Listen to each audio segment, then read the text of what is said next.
Buenas tardes, por favor, quisiera que me confirmen si se escucha la voz y si se ve la presentación. ¿Pueden confirmarme? Buenas tardes, doctora. Sí, sí se ve y sí se escucha. Ya, muchas gracias.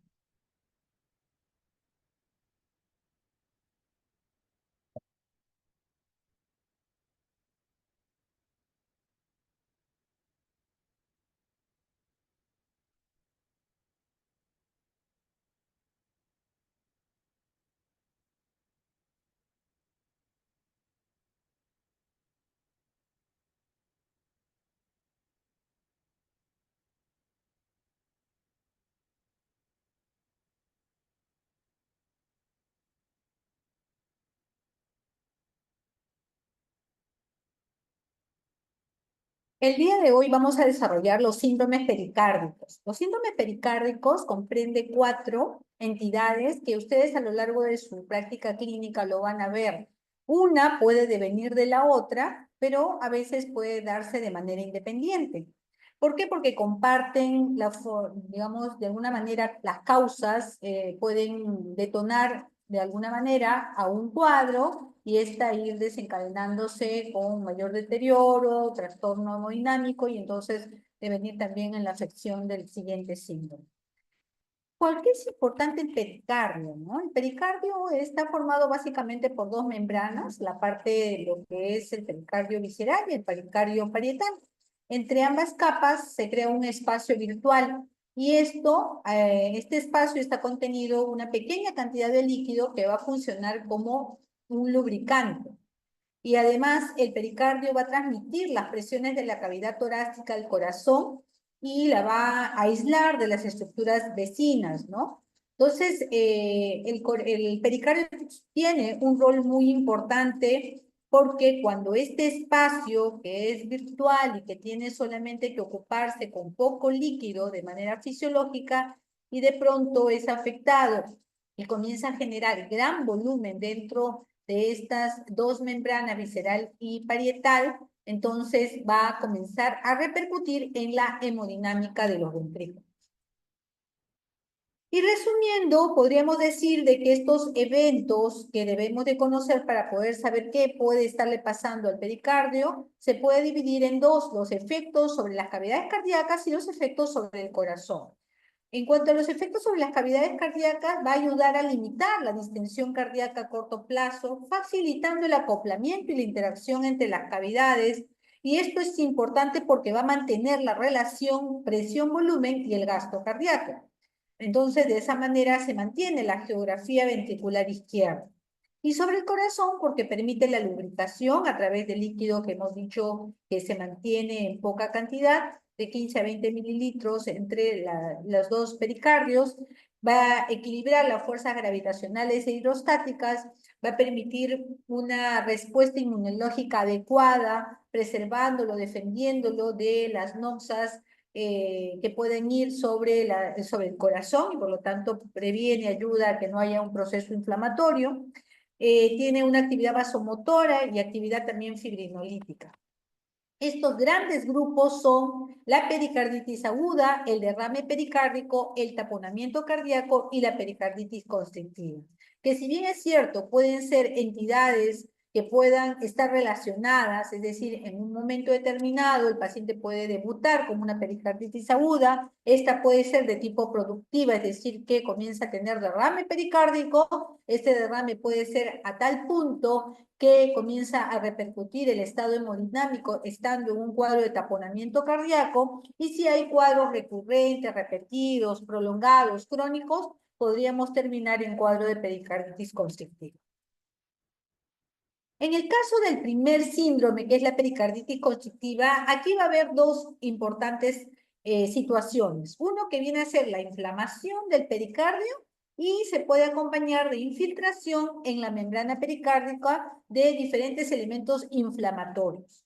Y este cuadro, evidentemente, se va a dar fundamentalmente por una clínica bastante sugerente y frecuente, que es el dolor torácico, que esta va a tener una connotación típica que la vamos a ver en el siguiente cuadro, y también puede haber frote pericárdico, cambios electrocardiográficos puede acompañarse en un porcentaje de estas presentaciones con derrame pericárdico, pero no siempre está presente. Es decir, puedo tener la inflamación de las membranas, pero sin presencia de líquido pericárdico. Un 80-90% de los casos son de tipo idiopática y generalmente se presume que puede ser viral, la cual no podemos demostrarla. Y dentro de estos virus están el hechovirus, el coxsackie-virus, el síndrome de inmunodeficiencia humana, entre otros. Sin embargo, digamos, el otro porcentaje de cuadros de pericarditis aguda puede dar por otras causas infecciosas como bacterianas, por micobacterios, hongos, y también puede darse por enfermedades reumatológicas, dentro de las cuales está el lupus eritematoso, la artritis reumatoide, enfermedades metabólicas como el hipotiroidismo o como la enfermedad renal crónica en su presentación de uremia. También puede ser postinfarto agudo de miocardio, secundario a algunas drogas tóxicas, o también secundario a enfermedades como algunas injurias luego de un traumatismo, luego de una intervención quirúrgica. Es importantísimo agarrarnos de la historia clínica, la radiografía de tórax y del ecocardiograma, y un 30% de pacientes puede tener un comportamiento recurrente, es decir, que luego de 3 meses de haber presentado estos cuadros, presenta nuevamente un nuevo cuadro, incluso con mayor empeoramiento del pronóstico. ¿Cuáles son entonces los criterios que debemos de tomar en cuenta? Es el dolor torácico, el roce pericárdico, el derrame pericárdico, que es variable, y debe de haber un equivalente de manifestación inflamatoria. Es decir, el paciente puede tener clínicamente malestar, fiebre, decaimiento, o puede haber elevación de marcadores de inflamación. Dentro de los síntomas dijimos que el más frecuente viene a ser el dolor pericárdico. Esto representa un 85-90% de los pacientes que lo presentan y tiene ciertas características que es importante reconocerlo. Primero, que es de opresión constante. Tiene un comportamiento de tipo pleurítico, es decir, que aumenta con la inspiración, pero también puede aumentar con la tos, la deglución o la rotación del tronco. Estos pacientes generalmente lo ubican en la región supraclavicular izquierda, retroesternal o medial del tórax. Es de intensidad variable, tiene una posición antálgica porque calman el dolor cuando colocan el tórax en posición de pachón o si no hacia la parte de adelante. Y tiene duración variable. El otro componente de la clínica viene a ser la presencia en la auscultación del frote pericárdico. Esto, si bien es cierto, es menos frecuente, representa menos del 33%, pero sin embargo tiene sus características, que es variable en intensidad, que puede variar en minutos y dentro del mismo día puede escucharse en un momento y en otro momento ya no se escucha. Solo ocultarse en determinadas posiciones, generalmente cuando se incorpora el tórax hacia adelante. Está originado por el rozamiento de las dos capas del pericardio y estas suelen acentuarse cuando inspira el paciente. Se le conoce a esto como un ruido trifásico y siempre que se sospecha derrame pericarditis aguda, debe de buscarse e insistir en la auscultación para encontrar este frote pericárdico. Generalmente se encuentra mejor o tiene mayor rentabilidad cuando hay pericarditis no compresiva y se aprecia mejor en el borde esternal izquierdo. Cuando está presente, entonces ustedes ya pueden decir que están frente a un cuadro de pericarditis aguda. ¿Cuáles son las complicaciones de este cuadro clínico? Que puede devenir en una inflamación de la membrana, pero con producción de líquido, y por lo tanto este líquido puede ser de tal forma que si es que es de instalación aguda y rápida, puede provocar cambios hemodinámicos digamos, de los ventrículos y del llenado y sobre todo de la relajación miocárdica, provocando estos estados hemodinámicos en taponamiento cardíaco. También una complicación es que recurra, como dijimos, tienden a recurrir en un porcentaje y llevar luego a la cronicidad. Y en esta cronicidad pues se dan mecanismos fisiopatológicos que van a conllevar en fibrosis, en engrosamiento, provocando constricción del pericardio. ¿Cuáles son los factores de riesgo de que debemos de buscar en estos pacientes que tienen esta presentación clínica? Si es que tiene fiebre muy alta, ¿no? Acompañando generalmente temperaturas mayores de 38 grados, cuando el comportamiento no es agudo, sino que ya se está perpetuando en el tiempo y tiene un comportamiento subagudo, cuando tiene derrame pericárdico importante que lo lleva a descompensación hemodinámica como taponamiento cardíaco, ausencia de respuesta al tratamiento con AINES durante los 7 primeros días, ya que los cuadros de pericarditis aguda se tratan como un proceso inflamatorio, asumiendo que es un proceso viral y esto se trata con AINES. Pero cuando vemos que no hay una adecuada respuesta, entonces esto le da un factor del peor pronóstico. Otros factores de riesgo es cuando está asociado esta pericarditis a miocarditis o cuando está asociado a inmunodepresión, a traumatismos o al uso de anticoagulantes orales.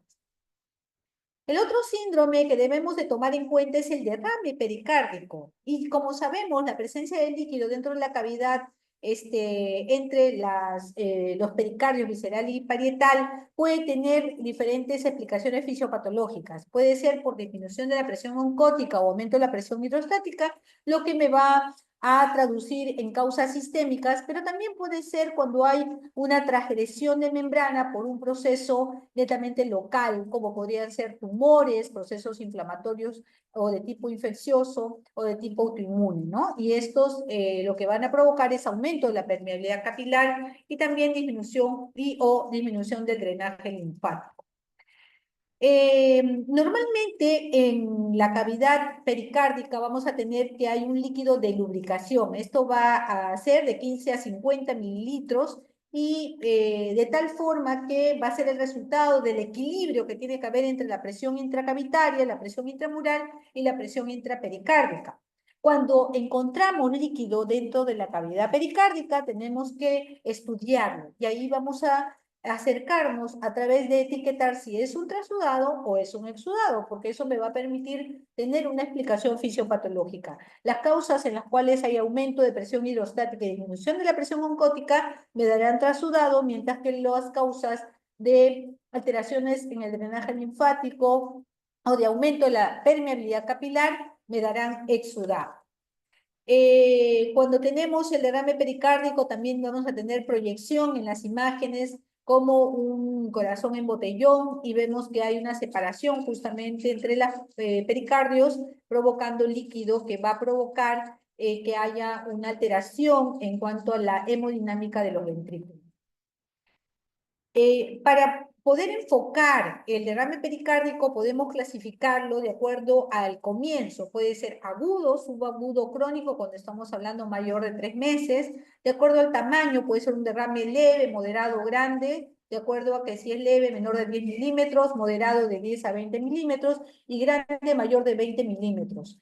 Distribución circunferencial o loculado, en el caso de la composición, puede ser trasudado o exudado. En todas las causas del derrame pericárdico se comparten con respecto a las pericarditis agudas. Dijimos que compartían casi siempre las mismas causas, ¿no? Pueden ser idiopáticas, víricas, otras causas infecciosas como tuberculosas, bacterianas, enfermedades autoinmunes, vasculitis, por patologías próximas como enfermedades neoplásticas o afectación de estructuras vecinas, o también secundaria enfermedades metabólicas.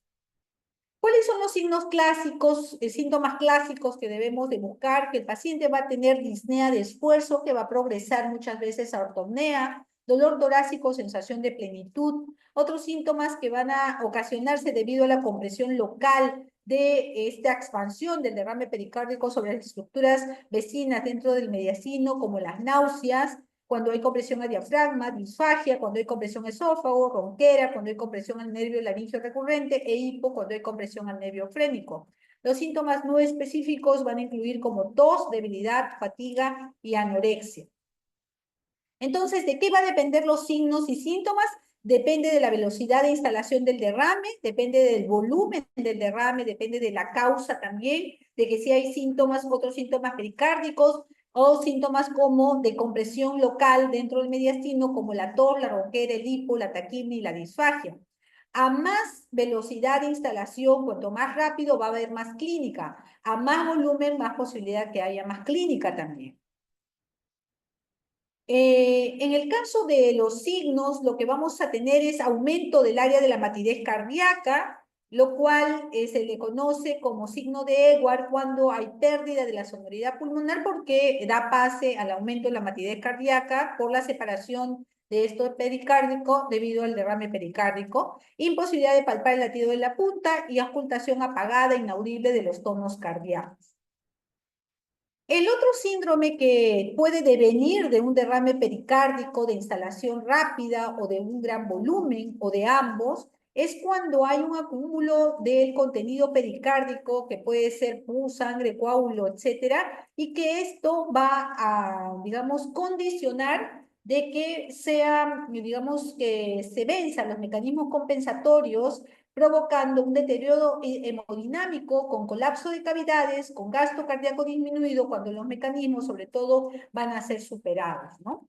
En este caso vemos ya la proyección de la radiografía, donde hay un corazón en botellón. La proyección es bastante marcada del derrame pericárdico y esto va a ocurrir debido a que las propiedades del pericardio y su respuesta frente al estrés van a estar trastocadas, ¿no? El pericardio sabemos que contribuye a la distensibilidad ventricular y si nosotros tenemos un gran derrame pericardio con gran tensión, esto va a oponer a la distensibilidad ventricular provocando una alteración en la hemodinámica. La relación también se ve afectada a presión-volumen con un pericardio que va a representar justamente una alteración en la distensibilidad del pericardio junto al miocardio. Y también va a haber una alteración, un desequilibrio entre la relación de las presiones transmurales y la presión intracavitaria e intrapericardia, interfiriendo la dinámica de la diástole ventricular. Entonces vemos en este gráfico cómo conforme aumenta el volumen del líquido pericárdico, podemos tener un primer momento en donde la presión intrapericárdica no se ve afectada, pero llega un punto cumbre, un punto umbral, en la cual a más ganancia de volumen, vamos a tener que ya de manera exponencial va a aumentar la presión intrapericárdica, provocando de que haya caída de presión arterial, caída del pulso, de la presión sistólica y diastólica, provocando un estado de shock. Y esto se ve traducido justamente porque en el taponamiento cardíaco va a haber un aumento de la presión intrapericárdica, lo que va a disminuir el volumen ventricular y auricular, y esta disminución de volumen trae como consecuencia una disminución del volumen sistólico con bajo gasto cardíaco, provocando hipotensión arterial, provocando activación del sistema simpático con taquicardia, y lógicamente este estímulo adrenérgico hace que haya un aumento de la presión venosa pulmonar y sistólica, provocando de que intente provocar un aumento del volumen sanguíneo. Sin embargo, esta va a estar entorpecida justamente por estas alteraciones del aumento de la presión ventricular diastólica y la disminución de la presión ventricular sistólica, generando que haya una gran presión auricular. Entonces, miren cómo estos circuitos hacen de que tanto por el propio mecanismo de taponamiento, pero sobre todo por los factores de compensación, haya un mayor deterioro de la hemodinámica y la relajación del llenado ventricular. Cuando la capacidad de estiramiento del pericardio se ve superada, entonces puede haber un shock, disociación electromecánica y muerte del paciente. Por lo tanto, debe de considerarse como una emergencia cardíaca. En cuanto a las causas, comparten las mismas causas que los otros síndromes anteriores, pero si nosotros queremos dar una frecuencia a quienes me dan más taponamiento cardíaco, podemos decir que las causas más frecuentes son las que devienen de pericarditis aguda, la de tuberculosis, la que es por iatrogenia, por procedimientos invasivos postquirúrgicos, por traumatismo, por neoplasias o enfermedades malignas, y las infrecuentes son secundarias a enfermedades metabólicas, por radiación, tras un infarto agudo de miocardio, tras una enfermedad de colágeno como enfermedad de lupus o artritis reumatoide. ¿Cuáles son los síntomas que debemos de tomar en cuenta? Bueno, la sintomatología es muy expresiva. El paciente tiene una sensación de gravedad con gran ansiedad y nerviosismo que trata de pararse, sentarse justamente y se le nota en el estado de su fase de gravedad, con sudoración profusa, taquicardia con tonos inaudibles o muy acabados, eso debido a la separación que hay entre la pleura visceral y de la pericardio visceral y el pericardio visceral, parietal. Hay hipotensión, cianosis, hipoperfusión periférica. También hay éstasis yugular con importante, o sea, esta presión es de tal forma que el paciente puede presentar esta ingurgitación incluso estando en una posición de 90 grados. Y esto debido al aumento de la presión venosa central mayor de 10 milímetros de mercurio. Y aquí hay algo muy importante que viene a ser que en estos casos de taponamiento cardíaco debe de buscarse el pulso paradójico, porque esta está frecuente, presente en estos casos. Donde hay caída de la presión sistólica mayor de 10 milímetros de mercurio durante la inspiración. Normalmente hay una caída, pero cuando es mayor de 10 milímetros de mercurio, entramos frente al pulso paradójico. Y en casos extremos hay shock cardíaco disminuido. Entonces podríamos decir que en el taponamiento cardíaco va a haber justamente estado de shock, taquicardia, ingurgitación yugular y el pulso paradójico. En cuanto a los ruidos cardíacos, estos suelen ser lejanos, muy disminuidos, donde se va a escuchar mejor va a ser en la zona del base, pudiendo existir cierto refuerzo del segundo tono, que viene a ser el componente pulmonar, y en estos casos va a asemejar mucho como si fuera un cuadro de insuficiencia cardíaca, pero sin embargo no van a existir signos clínicos ni radiográficos de congestión pulmonar. ¿Y esto por qué? Porque el ventrículo derecho no recibe suficiente volumen y por lo tanto es incapaz de enviar suficiente cantidad de sangre hacia adelante, capaz de generar edema de pulmón. Por lo tanto, van a existir altas presiones de llenado del ventrículo izquierdo y va a haber un cuadro de insuficiencia cardíaca, disfunción cardíaca, pero con gasto cardíaco disminuido sin congestión pulmonar frecuentemente. Y el último cuadro viene a ser la pericarditis constrictiva. Esta pericarditis constrictiva viene a ser el estado final de muchos cuadros que devienen de procesos que van afectando el pericardio de manera crónica o de manera recurrente, ¿no? Y este cuadro se va a caracterizar porque es fibrótico, engrosado, va a restringir el llenado diastólico cardíaco y pues, muchas causas inflamatorias traumáticas van a devenir justamente en este estado final. Eh, Se dice que la causa más frecuente son aquellas que vienen de pericarditis agudas, recurrentes o que van a la cronicidad. Es posible también que muchas de estas causas no sean detectadas, sin embargo hay que advertir en la historia clínica de acuerdo a qué cosa le pasó a lo largo del tiempo, si es que hay un dato que me puede orientar hacia el origen de esta pericarditis constrictiva, pero muchas veces no llegamos a la causa real. En la mayoría de los casos existe afectación de ambas hojas pericárdicas, parietal y visceral, aunque en algún caso el proceso constrictivo afecta únicamente a la hoja pericárdica visceral. ¿Cuáles son, entonces, lo grueso de este cuadro clínico? Que hay un endurecimiento del pericardio, hay engrosamiento que puede ser difuso, localizado, hay restricción al llenado de todas las cámaras cardíacas, y justamente existe una elevación y un equilibrio en las presiones diastólicas de las 4 cavidades, y lo que es importante es que justamente se ve afectado el llenado del ventrículo. ¿Cuáles son los signos y síntomas que deberíamos de buscar?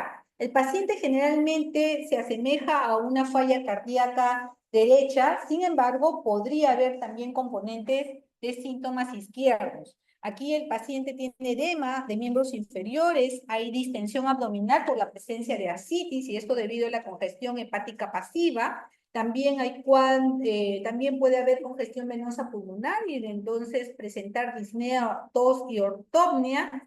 El paciente generalmente se acompaña de derrame pleural y ascitis, lo que conlleva a mayor disnea, y esto debido justamente a la ascitis provocando una alteración de la dinámica del diafragma, provocando una constricción para la mecánica ventilatoria. Va a haber aumento de la presión venosa yugular con signo de Kussmaul, en la cual esta se caracteriza por aumento del inspiratorio de la presión venosa sistémica. Y un dato muy característico que también debe de buscarse es la presencia del chasquido pericárdico. Esto ocurre generalmente en milésimas del segundo ruido cardíaco y ocurre y va a corresponder al súbito cesado del llenado ventricular, justamente porque el pericardio está no distendido. Bueno, estos cuadros clínicos, como les vuelvo a repetir, comparten causas muy comunes, Sin embargo, podríamos decir que en caso de la pericarditis constrictiva, la tuberculosis es una causa y las pericarditis virales que tienen comportamiento recurrente son una de las principales. Bueno, si hubiera alguna pregunta, si no, para poder compartir las diapositivas a la delegada. ¿Alguna pregunta?